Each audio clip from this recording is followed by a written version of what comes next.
tahle ta omladina.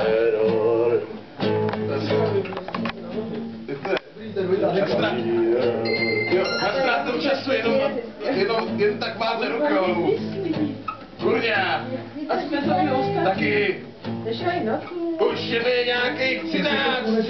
A máma mi píše omluvenky bez keců. Páteční error, ten má kurva rád. Páteční error, ten má kurva rád. Slečno, nedala byste si rum? Ale jste nějaká roztomilá. Ale nejste náhodou nějaká mladá.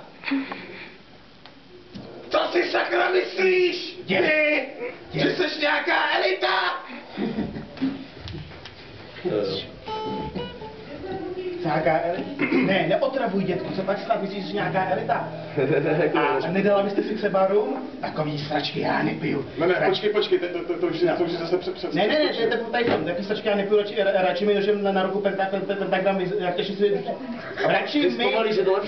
mi nožem na ruku pentagram vyzeš. Ne, radši mi, jo, ale potom máš to. Takže měl to je jedna, já si to taky nevím.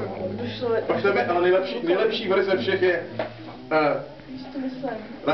jo, to je potom.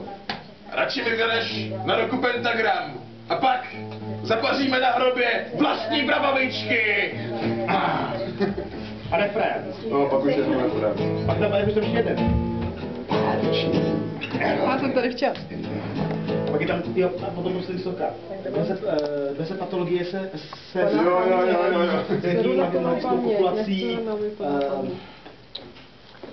No to je jedno. To je hlavně prdol od druhého, jeho podání je nejštěpnější. Nedá se to kaudovat. Tak to si třeba jenom jednou.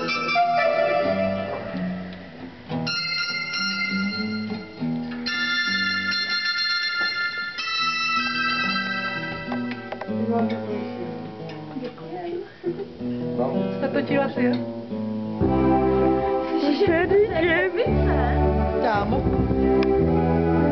Bude to si jako v pince. Ale slyšela jsi, co řekl? Ne, co řekl? Že nám to slyší vždycky, protože to je... Protože to je hodně. No jasně, no. To je chlap, to není opice. Neznám. A ono to vydá stejnou. No právě, to říkám, že nemusíš divit, že to je chlap. Myslím, že znám víc chlapů, když něco takového napadlo.